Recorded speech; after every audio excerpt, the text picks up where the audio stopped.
Welcome to this edition of the B.Andrews radio show. I am your radio host for today. I am Eric from the B.Andrews. We're not the band anymore. I am Eric from B.Andrews, and over on the other side of the room is your other co-host, Emily. Say hi, Emily. You know, you could have just said, like, radio show and...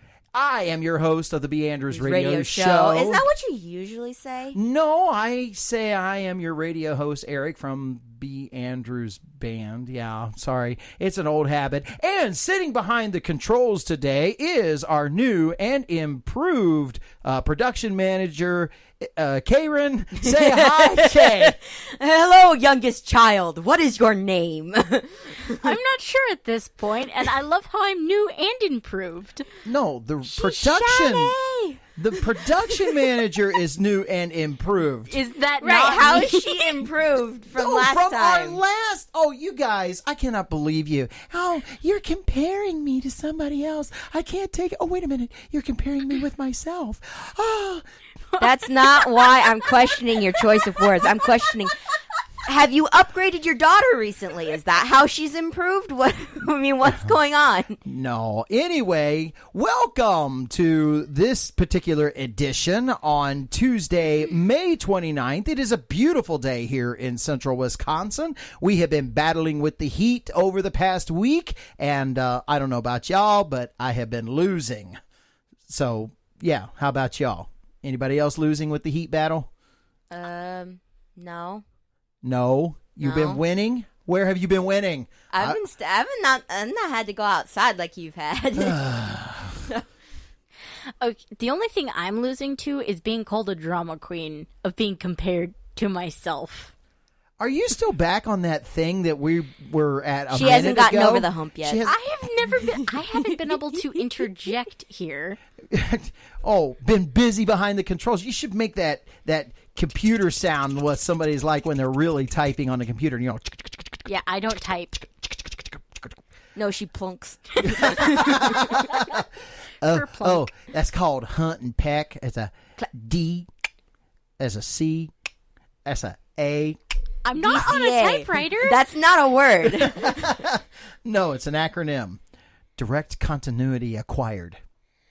How do you guys not know this? She couldn't spell it, so she had to turn it into an acronym. Absolutely. That's from all that time we've been on a military base. You know, everything's by an acronym. So anyway, welcome to this edition of the B.Andrews radio show, coming to you on this Memorial Day, post-Memorial Day weekend. I guess we're on the other side of the weekend this particular time.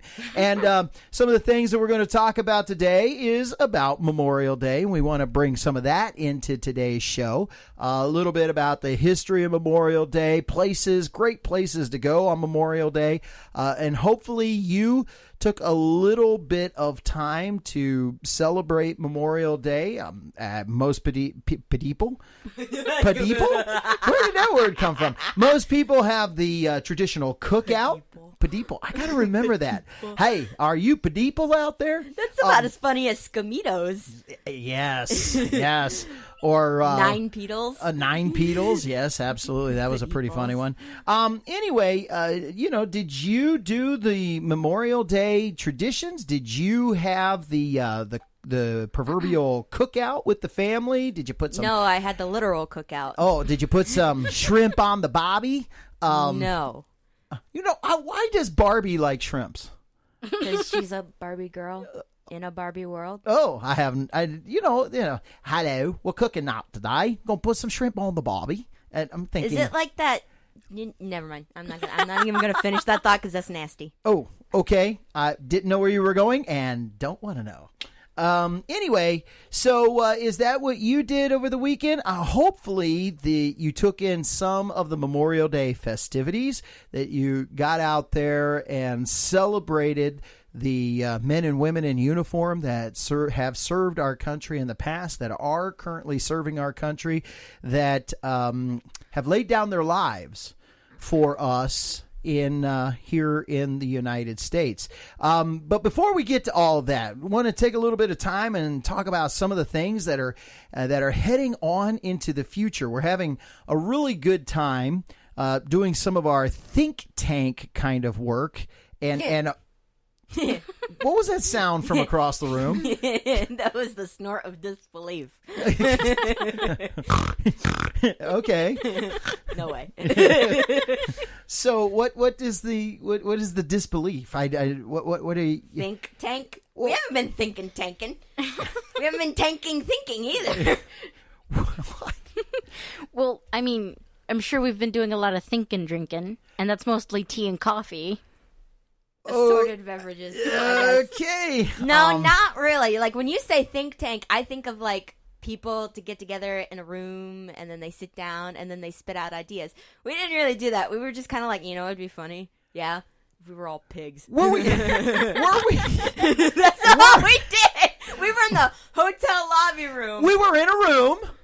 Yeah, well, people were coming in and out all around us. And me, Karen was on her tablet, and I was on my phone, and you were on your phone. Well, and I was taking notes. Jokes. We were just doing jokes. Well, sometimes that's the best thinking. It's like that sounds funny. Remember that. We were couch joking. Well, we were. It was like, what would really be funny? Yeah, you know what? Let's write that down. Let's do that. We didn't write it down. We just keep joking about it.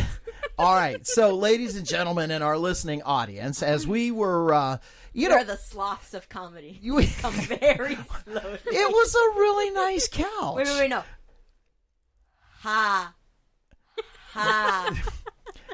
Ha. Sloth of comedy. I get it. Here, and I thought that was just a slow joke rolling. Okay. Now I can't even think of the idiom. Dang it. Anyway, so dead airspace, not good for radio. Anyway, so here's some of the things that we've been kind of working on. We want to get back to is in the past we have done skits, and in fact, in today's show, we'll review some of the skits that we did with Fat Man and Bobbin, and we'll work with that. And bring them back in. So I think you're going to hear. We're going to get back into the episodes of Fat Man and Bobbin.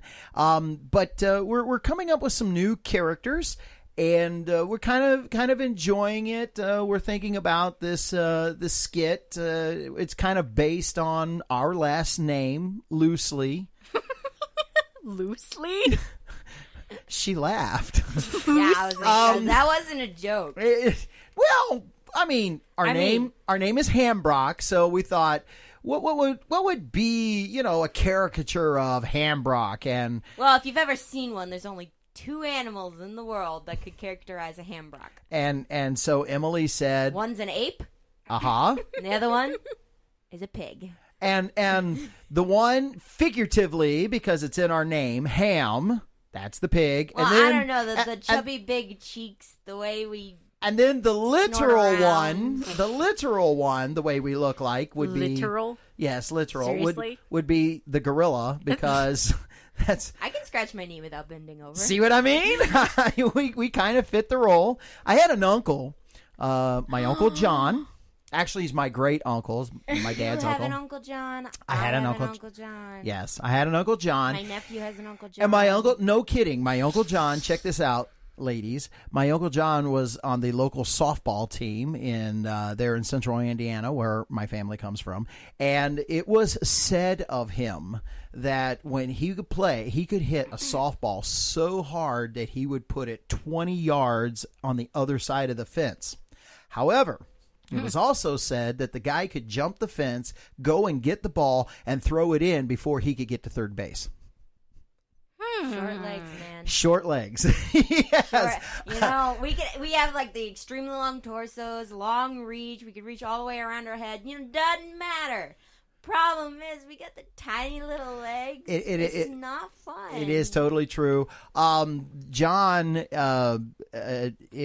he could scratch his knee without bending over too. I mean, long torso, long arms, little tiny legs. Yeah, it's really helpful when you're trying to reach something because I mean, you like the arms make up for a lot of it. It's really helpful. No kidding. So I'm 5'9". I have an inseam of 30 inches. John was 6'1.5", just under 6'1". He was 6'1.5", and he had a 29-inch inseam. Those are short legs, man. Oh yeah, so his waist is an inch below mine, but like his shoulders went up to my chin. Okay, so he just, he's just a big dude. I was It's a scared. lopsided man. He was. I was scared to death of him. Well, lucky for you, I actually don't have long arms. My legs are longer.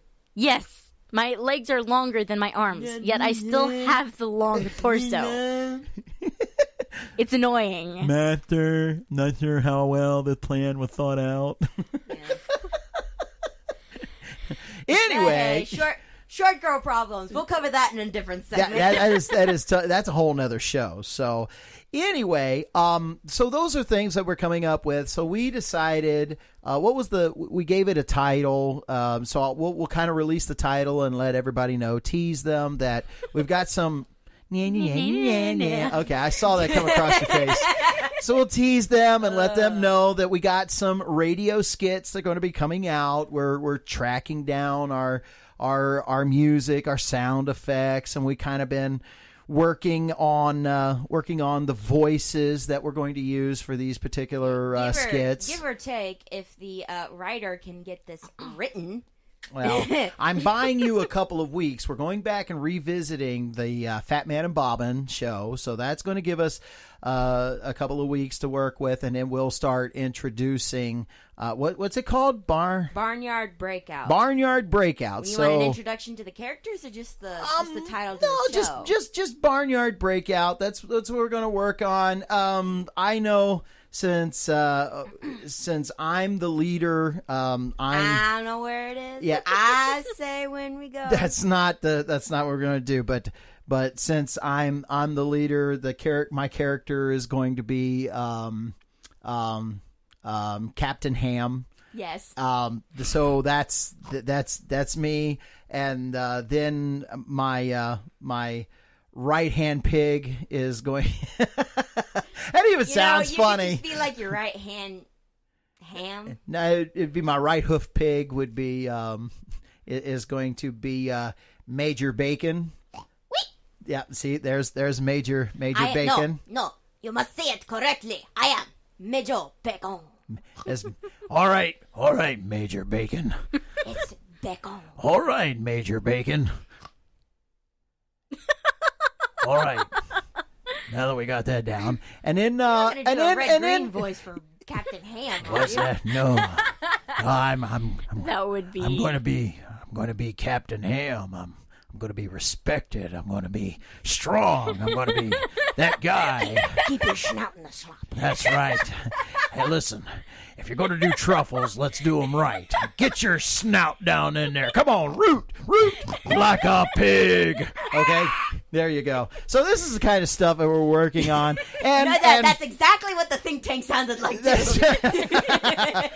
And all the people were walking into the hotel while we were doing that. Like, Metro back on. I'm like, and they were staring at us like we were doing something odd. We were laughing. What? You never seen two white girls snort on a couch before? That has connotations that is not that is just not even good. And then Kay, we're working on this character for Kay.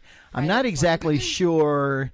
You know what's the name? Private Flank. Oh yes, Private Flank. And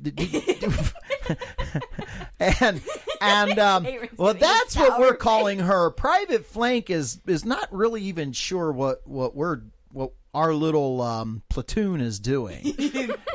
Platoon. Our little platoon is doing. Listen, Private Flank. You have been sent to us in order for us to accomplish our plan. So you are instrumental. You are instrumental in what we have. So sing me some music. I have no idea what's going on here. And so there you go. Private Flank is British. International. Who knew? I didn't. I had no clue. Pigs. There you go. So anyway, just some things that we're working on, some skits that we want to get to in the future, and we wanted to share that with you. So anyway, we've come to that point in time in our show where it's time for you to go get a beverage of your choice. And on these hot days, I hope that it's a cold one. And after you do, come on back, and we'll head on to the rest of the B.Andrews Radio Show. This was brought to you by the HBC, the Hambone Broadcasting Corporation. Welcome back to the second segment of the B.Andrews Radio Show, where we are discussing things about Memorial Day. What are you? What are you? Oh my goodness! I have got to wash that microphone now. You're, ladies and gentlemen, she's over here tonguing the microphone. I was not. I didn't even come within an inch of the microphone, Danny. It only looked like Thank goodness your tongue is as short as you are. Good night. Stop that. That is just gross. Not in. I wasn't tonguing the mic. I was trying to touch my nose because I was bored. You were going to do your big long intro and everything was going on, and I'm tired, so I was trying to entertain myself quietly. I have nothing better to do. How long is my tongue? Where is the end of my nose? I have no idea. Let's see if the two could ever come together. What is... I can touch my nose with my bottom lip. But I don't know. Okay, enough. Tongue. Welcome back to the second segment of the B.Andrews Radio Show. I hope that you went out and got you a nice cold beverage. I have my monster cup right here. This is my traveling mug. It is a full 96 ounces, I believe that's what it is, and it is half filled with ice. So whopping, weren't you? I was going to say whopping 96 ounces, so that when I say go get a cold drink, that's exactly what I'm after. Go get you a cold one too, because it is hot. I mean, it is already hot today. So hopefully that you'll get to cool down. The past couple of days, 97 the other day, 94 degrees. Wisconsin shouldn't be like this. No. When you imagine Wisconsin, you imagine, mild, tepid summers. No, not too bad, but now we're like frying. Yes. We're frying to youpers. Don't bother sticking the bacon in the pan. Just put it on top of the tin roof, eh? I hear you. But I want you to know the South is rising up. And that's where we're getting this from. It's coming right on up here. The waves from the deep South. I know they say southern fry, but in reality, the humidity is so high down there, it's more like pressure cooking. Or steaming, really. Absolutely.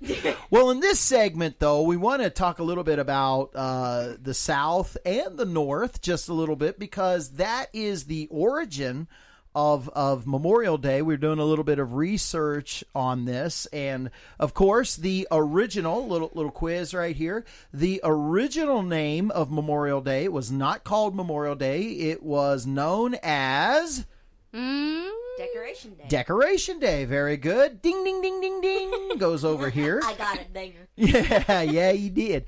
And so Decoration Day is what it is originally known as. I totally blanked, and all I could think about was Boxing Day. Yes, it was originally known as Boxing Day, but we decided to split it off after the big disagreement of 66. Is not Canada. We do not have a Boxing Day. Question, why does Canada have Boxing Day? Aren't they supposed to be renowned for being like the biggest pacifists ever? I mean, like Canada's like the panda of the entire the world. No. Switzerland is that. Switzerland is totally the neutral. No, Switzerland's the sloth. They're the neutral country of the world, Switzerland. That's why everybody goes there to talk peace, because that's all that's in Switzerland. Oh, and chocolate. And snow.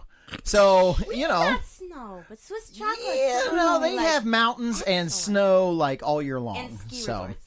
Of course, because they got snow and mountains. And chocolate. And chocolate. All goes together. You go out, you get a mountain, you ski down it. When you get done at the bottom of the hill, you go into the lodge, you get you some hot chocolate. See? There you go. It's all together. But no, the North and the South, because the origin of Memorial Day actually is around the end of Civil War. which actually happened in the spring. And officially in spring. I believe it's in April, the signing of the end of the war at Appomattox Courthouse. Right, but by the time they got done shifting through the dead and burying everyone and, getting through with the funerals, by the time that ended up happening, it was well into May. Okay. And so this is the origin and the beginning of Memorial Day, or back then, Decoration Day. And so as the soldiers were being buried and laid to rest for fighting for whichever side that they fought for, people would go in that springtime and decorate the graves, hence Decoration Day. Now, doing a little bit of research, interestingly enough, I would have thought that the origin of Decoration Day would have actually been in the South, but according to research and history, the oldest Decoration Day is actually found in what state? Waterloo, New York. In Waterloo, New York. It was not necessarily the first, but the biggest and annual gathering for Decoration/Memorial Day, and it had been happening for the longest as well. Do you remember what year that was? It was stated officially in 1966. After no, that's Memorial Day. The federal government that they stationed that it was happened there. But Memorial Day started in the 1860s, so it had been going on for roughly over 100 years. Well, the war ended in 1865. Right, and so it's been guessed between 1865 and like 1869, I believe, like when it started up. So it had been happening for around 100 years when they issued it in 1966. Okay, so communities have been doing it on their own and having small community organized things where they would get together and remember the soldiers that have fallen and decorate the graves of them and have community-wide events. And we do the same thing right here in Hancock. I'm really proud. Our community is very, very small, but it is really cool that out at the community cemetery, Hancock Cemetery, every year they have a small Memorial Day gathering, remembrance. We have been a part of singing in that for 16 years. Actually, this year we did not do it. Yeah, no, I was kind of curious about that because Blanche, I believe, came in and was talking to me, and she's like, "Oh, your dad's gonna sing again." I'm like, I guess. I mean, I'm not sure 100% because I haven't heard anything, but I guess. I'm not sure. Well, actually, no, because of John's wedding. Right. And we were actually still planning to be gone heading up into just a few days before Memorial Day. And so I talked with the head of the American Legion who does that. And I said, hey, you really need to get somebody else because at this point it looks like we're not going to be back, and I'm not really in time to get it together. Plus, I don't have my regular help to move the sound system, and it's a little bit bigger than a one-man job. So, because we take the B.Andrews sound system with us so that it can be heard very loud and out in the area.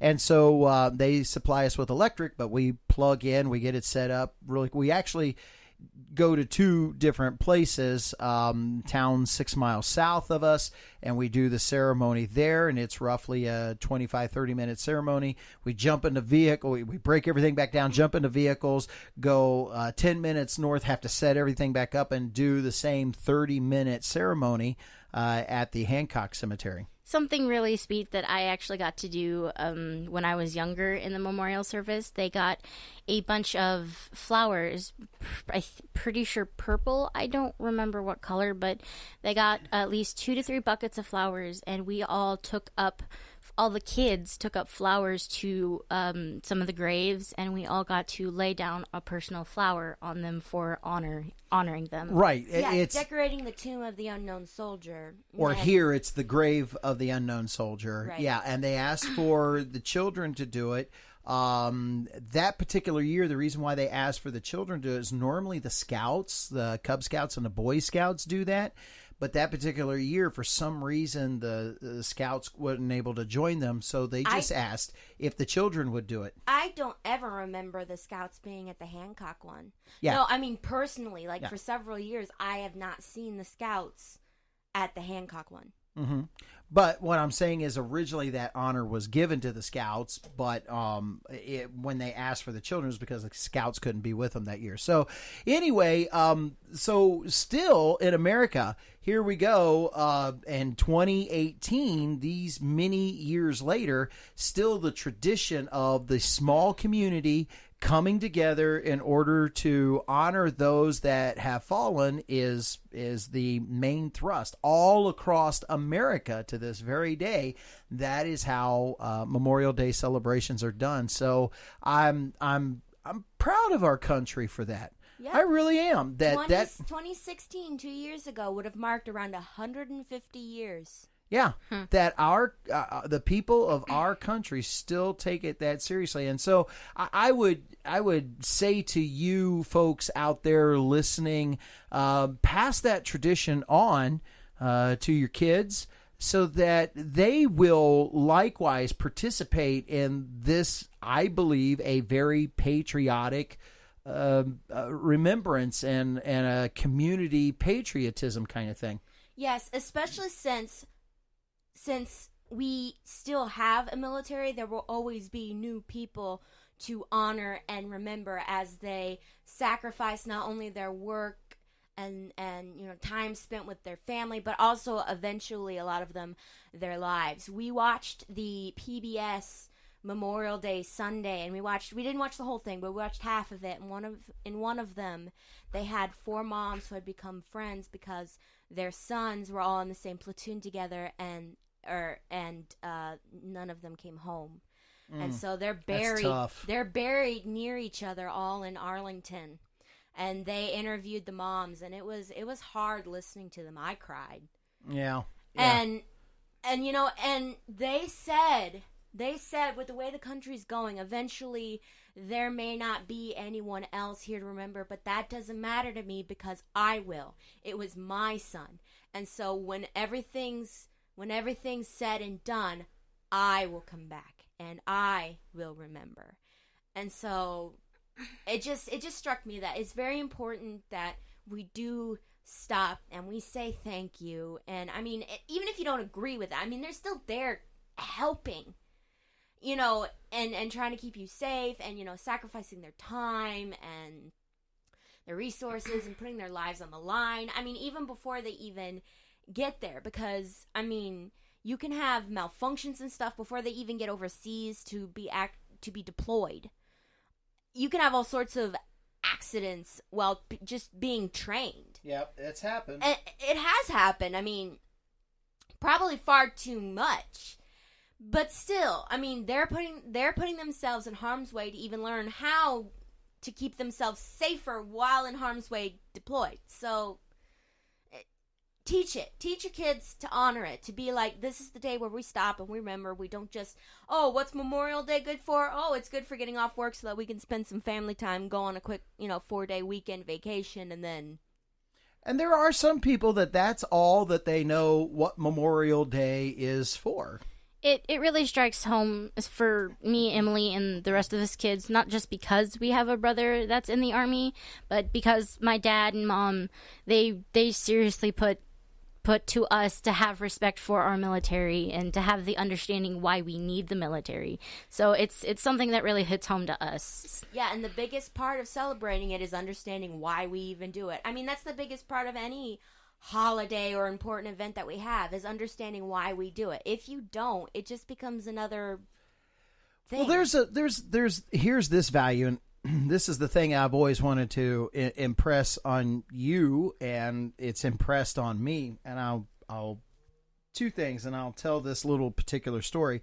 Number one, I'll do this and then tell the story. Let me do it in that order. Number one, it's because Decoration Day, it's about those who laid down their lives. That's the whole point. And we've got to, no, we don't have to. We're human beings. as human beings, we should appreciate the value of somebody dying for me. Mm-hmm.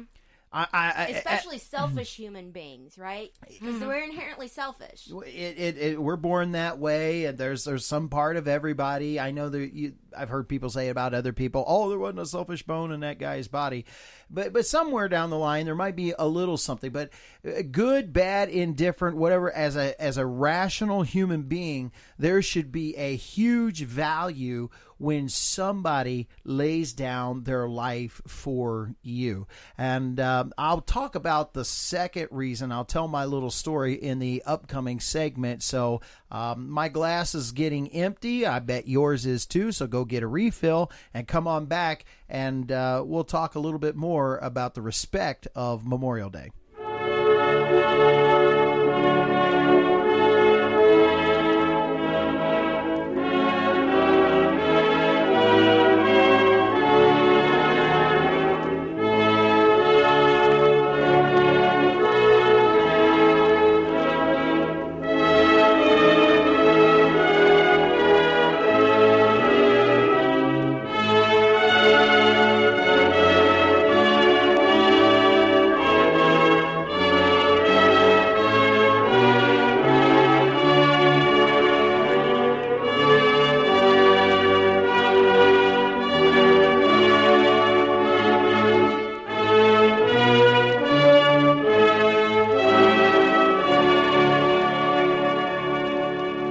Welcome to the third segment of the B.Andrews radio show, where we're talking about a little bit of Memorial Day, its history, its meaning to us.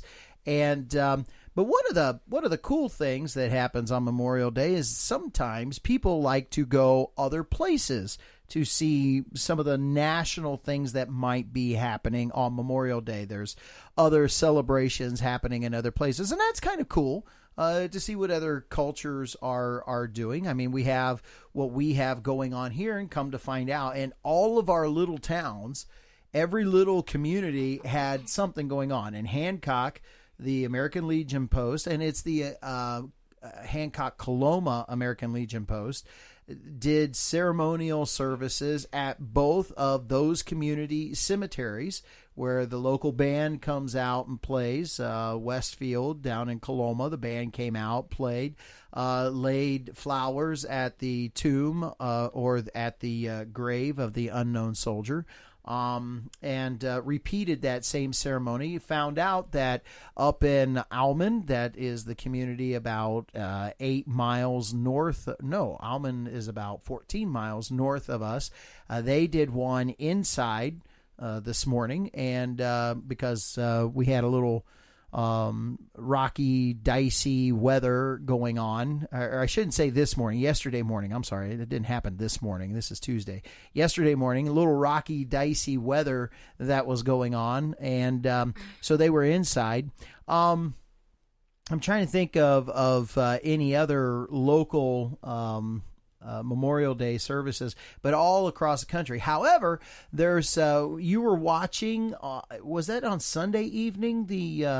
Yes, they had already performed it so that they could continue airing it that evening, and I think they said they were going to air it Monday morning to afternoon. I didn't catch that. I didn't catch it. I knew there was another one like directly afterwards, but they did do that, and that was at the Capitol itself, where they had the concert. Our national capital, Washington, yes. D.C., right? So there are places where other celebrations are happening out and around the country. And by the way, I just happened to look it up. Top 5 locations for Memorial Day observances. Top 5 locations for Memorial Day observances. Number 5. I can tell you one that's on there. It's probably number 1. Which one? Arlington. Well, we'll see when we get there. Okay. Top 5. Number 5, bottom of the list, Charleston, South Carolina. Now, what makes Charleston, South Carolina, a place or a destination for the for Memorial Day observances? Do you know? Memorial. Woo, I would guess historic. What's historic about Charleston, South Carolina? There's a fort right off the coastline. Oh, I can't think of it, but I would imagine, historically speaking, that it would have been one of the sites for a civil war. From the That's Civil right. War. It's a Civil War site. Yeah. I Keep can't going. think of the name. Fort Sumter. Oh, okay. Fort Sumter is well, off I the know coast Fort of Sumter, South. but I didn't realize it was in South Carolina. Can you tell me? Yes, Fort Sumter, South Carolina. Can you tell me what happened at Fort Sumter? Oh, not brain fart. Oh, you said that on the radio. I said a lot of things on the radio. Your mother's going to be so proud of you. Anyway, Fort Sumter, there was a fella. I'm thinking he was Feller. Colonel Abner Doubleday was his name. Abner Doubleday. Colonel Abner Doubleday. He was a double And he D. went down there and he had his troops. They went to South Carolina. He had his troops and they were inside. South Carolina is a bit of an island kind of thing. And the and the Southern and South Carolina, they were sent there to keep South Carolina from seceding from the Union. They voted to secede. They got an army, the South Carolina Army, because back then every state controlled its own army, and the South Carolina Army went on land and kept the federal army inside Fort Sumter. And then they had some ships that came around from the outside, and the ships bombed Fort Sumter with Abner Doubleday inside. But while they were holding up inside the fort, and they couldn't get out very well with the Union Army. It wasn't called the Union Army yet, but the Federal Army at the time, the United States Army was in there. And while they were held up, there was a courtyard out in the middle of the fort, and so they couldn't go anywhere. So Colonel Doubleday did his best in order to keep his troops exercised and keep their minds off of being trapped inside this fort. So he invented a game for them to play. It was a square courtyard, but he turned it sideways so it looked like a diamond. Okay. And they took rocks, and they would throw rocks, and the guys would hit the rocks, and if they would hit the rock, then they would run around to the other three posts that were inside the diamond that was inside of there. Do you know what Abner Doubleday invented? Okay, that's Baseball. Baseball. cool. That's what he's known for. At least they didn't call it base rock. Yeah, they didn't call it rock ball or something like that. Well, Yeah. no, it was done at the base. But then, So- to get them out of there, the Southern Army sent along these ships to bomb what was going on. On one of those ships, there was a fellow by the name of Francis Scott Key. And he watched them literally bomb that with the flag that was flowing, and the smoke and everything was so great. He ended up going to bed, but asked at first daylight, was the flag still flying? Was the flag still flying? You didn't take it down, did you? And with that, he was inspired to write a song. But the flag was still there. But the flag was still there, which is from the song, and or the ramparts we watched were so gallantly streaming. So gallantly streaming. What song? I can't think of the name. Like Dang it's it. red glare. Oh. The Now I gotta stand like this. Gave proof through the night That our flag was still there. Oh, say does that star-spangled banner yet wave o'er the land of the free and the home of the brave. Star Spangled Banner. That's the name of the Banner? song. Banner. I was just going to ask you, Francis Scott Key. Does Yep. that make his name Frank E? Frank? Frank Key, yeah. Frank Key. And so that happened at Fort Sumter. And to end it all, just so that you know, that Colonel Abner Doubleday is also buried in Arlington Cemetery. Ah, okay. So for his service to his country. Okay. So the inventor of baseball. This is There you nice go. Let's go see where baseball was invented on Memorial Day. I'm not sure that was Memorial Day, but anyway, that is what happened there. For Memorial Day. That's an honestly really cool story. Yeah. But that was also the beginning of the Civil War, and that's what all that we happened. started a war, invented a new sport, and wrote an amazing new song. What Wow, a day! what a day! What a day. All right. But that's Charleston, South Carolina. Also a big city to go to, and I really mean a big city to go to, would be New York. Okay. Just by the major size of the city, they end up doing things for Memorial Day that a lot of other places can't really do. But during Memorial Day, they do a celebration there that's called Fleet Week. And that is where the Navy, Marines, and the Coast Guard get to kind of show off some of their ships and things like that out in Hudson Bay. So I think that's pretty cool. So a lot of people flock into New York City on Memorial Day.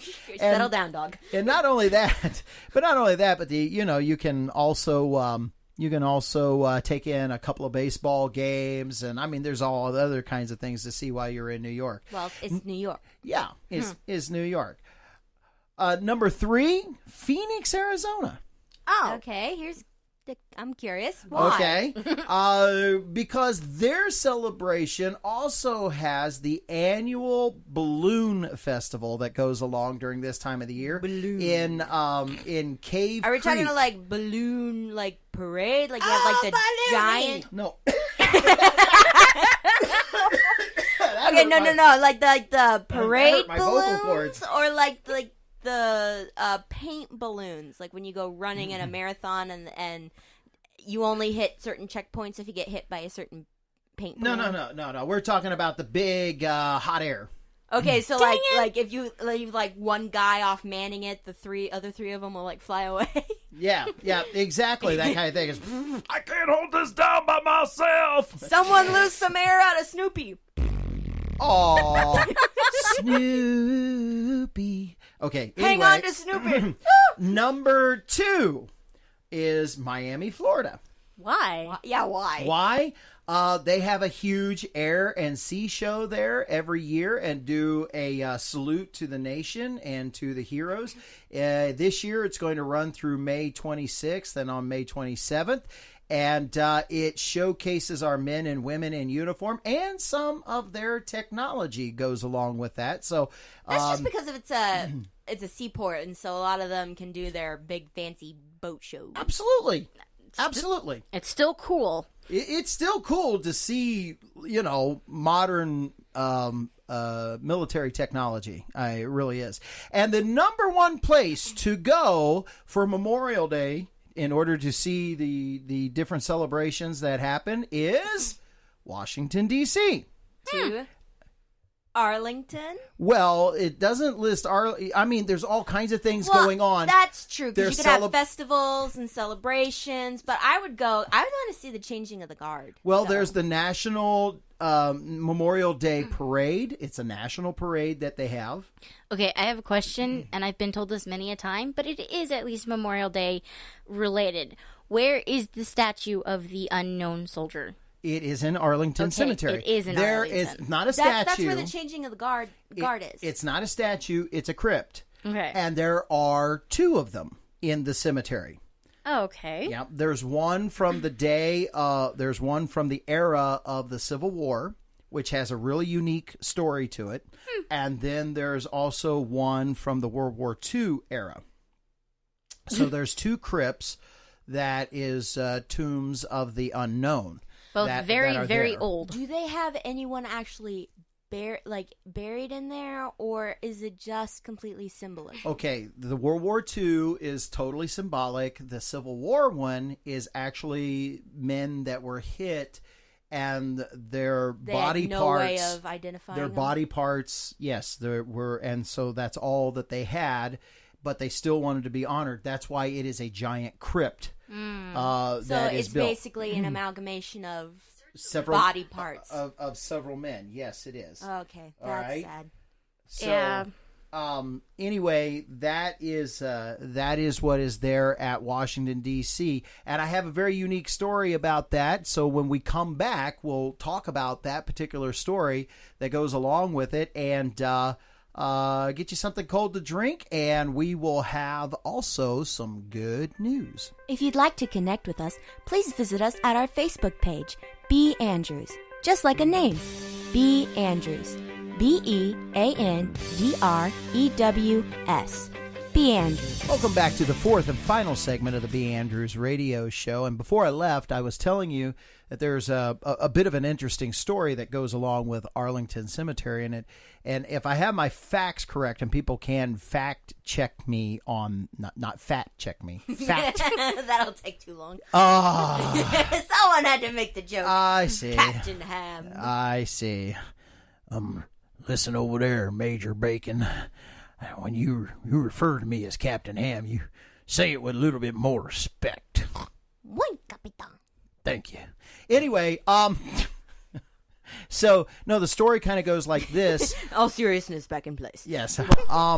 So Robert E. Lee, first off, this George Washington's family was the original owners of what is now Arlington Estate. Now, back then, the people took their estates and they named them.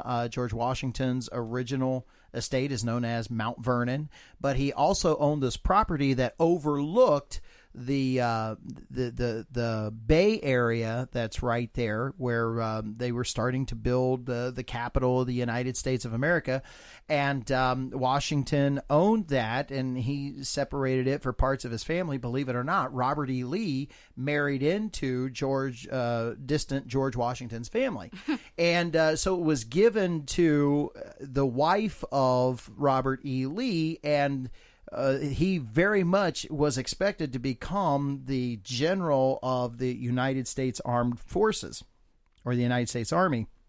And so he was going to lay hold of, and the estate was called Arlington, and there was a mansion house built there, and it overlooked the basin area and where they were going to build everything. That way, as general of the Army, he could keep an eye on the city of Washington, D.C. But then how is that for respect and taking the job seriously? I mean, he literally wanted to be in the mansion that overlooked the city in case Washington was ever invaded, because it had been invaded once before under President Madison, and the White House had been burned down by the British. And so to keep that from ever happening, and so he was going to literally be in the house that overlooks Washington, D.C. Okay, so now take it from there. The war breaks out, and he was in line to be the general of the Army, the United States Army.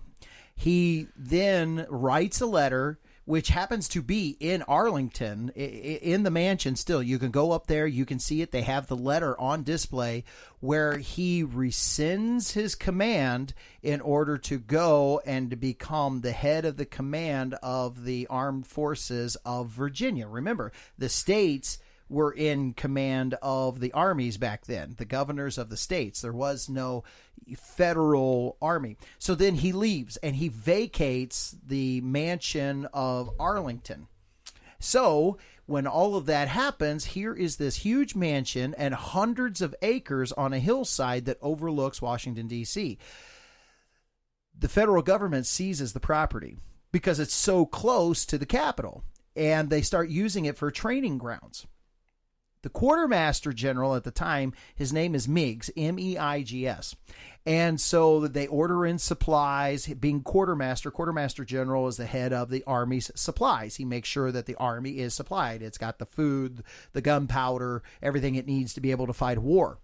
And so training is literally going out on these hundreds of acres. There are actually pictures from the 1850s of tent cities out on the front of Washington, Arlington's lawn, where they were doing training exercises with the Union Army. So in 1861, they start having battles, and the wounded come back and they're being attended to in tent hospitals on the grounds of Arlington, and some of them start dying. And they don't know where to send them to. And I said, well, what are we going to do with them?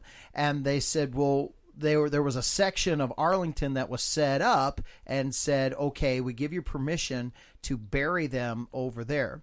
But then there was a mission where General Meigs's son, who was an officer, was on. And there were 8 that was in that particular mission. And all 8 of them died, including General Meigs's son, which I believe was a major in the Union Army. And when his son came back, it is said that the Quartermaster General Meigs was so overcome with grief that if you go right, if you're facing the front door of Arlington, the mansion, over to the left, if you go to the left of the house, there was a beautiful rose garden that the family had kept over there. And so he literally took his son and he put those 8 soldiers there in his son's grave right in that garden, right outside the door. And he said, General Meigs said, I did that because I want Robert E. Lee every day to come home to see my son's grave to understand what he has done. Wow.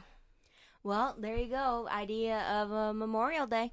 Idea of Memorial Day. And it's also, so in that same rose garden is where the crypt of the Civil War unknowns was built, just behind those 8 graves that are right there.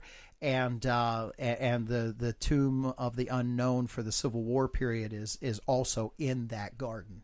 Do you have any of the other names besides the general's, the quartermaster's name, son? Dang it. Do the names of the other 8 soldiers that were with him? No, I do not. I would have to look that up and find that all out. And that I'm just would doing be really rather difficult to find out too, because of record keeping during the Civil War and documents, not to mention that old. And the 8 graves are there. The 8 graves are there, but how And they're nice marked. are their markings still? Pretty good. Pretty good? Pretty good. Remember, at the end of the war, Secretary of War Stanton, you might remember that name because he was the one sitting at the head of the bed or the foot of the bed of Abraham Lincoln when he was killed, and he is the one that made the declaration that now he belongs to the ages. When Abraham Lincoln was shot and killed, that was Secretary of War Stanton. Secretary of War Stanton signed off on the papers dedicating Arlington, the mansion, as the cemetery for military personnel. So he's the guy that's done it. Ever since then, the records of everything and people who go into Arlington are kept immaculately by the federal government. So if you ever get a chance to go see Arlington, do so. And it is also at Arlington, at the tomb of the unknown soldier that was established after World War II. That is where the changing of the guard takes place. It's very ceremonial. There are 21 steps that the guard takes, turns back 21 steps in front. And I will tell you, he has a gun with a bayonet on the front of it, and they are trained. Do not cross that line. He is there to guard that tomb, and you will be stopped. There is footage on YouTube of dumb people who decide they want to go in for a closer look, and it's cordoned off. You have to go across a rope. Now they have the stretchy lines that go across there. You have to actually cross it. You go inside there, he will break his stride and he will stop you physically. Well, I mean, that's what they've been trained to do. Uh-huh. And, I'm proud of that. It's they not do just- not let up on that guard. In other words, it's not just a ceremony and the guy doesn't care and he's just going to stand there and watch you. No, he is a guard. He is there to guard it, and he is there. That ceremonial statue and that grave site should not be climbed on, should not be, and the reason why it's still probably in an immaculate condition is because they not only take care of it, but they also keep people from coming up and rubbing on it and touching it, and people, disrespectful people also place their gum and different things. Oh, yeah. And you don't want something like that being torn down. Well, like a lot of other historical statues and things. Well, that people remember, are wanting first to rip off, down. it's not a statue. The Tomb of the Unknown, where the changing of the guard is not a statue. It's a memorial. It's huge. It can hold a crowd of 200 on the upper banister in order to watch what's going on an upper deck. And there's actually an inside area where you can go into to see different parts of history about the tomb and different parts of history about Arlington Cemetery. And then you can come out and watch the changing of the guard. And there is a serious marking that is there. He takes 21 steps one direction, 21 steps that direction, and comes back to the other direction. And you cannot believe the years that it is done. So consequently, the shoes of the guards and the black striping where they have walked over the years is in that walkway that they walk down. They have left so much shoe tread that it is literally black where they walk back and forth down their path. Well, I mean, they keep their shoes shined. So obviously they're leaving bits of it behind. It's the rubber off the bottom. What I'm saying is that they rub that in. I'm just saying. Just things about Memorial Day, if you've never seen it, it's something to be proud of. That the Army and those guys that are given the job of guarding that tomb is taken seriously, and it should be. Yes, it very, very much should be. I just want to say, God bless America. God bless. I thought you were going to say, God bless us, everyone. All right. As we begin our story, we find our heroes in the grand ballroom of the Gotham Waldorf Grand Hotel, Astoria, where a dastardly deed has been committed against the quintessential Queen of Quindar. Magnificent monarch, Fat Man! The Queen of Quindar has been iced! In the face! At her own birthday party! My fat eyes tell me that it's not just any icing, Bobbin. Stepping closer to the Queen of Quindor, Fat Man takes a sample of icing from her nose. My fat processes are telling me this is no ordinary icing.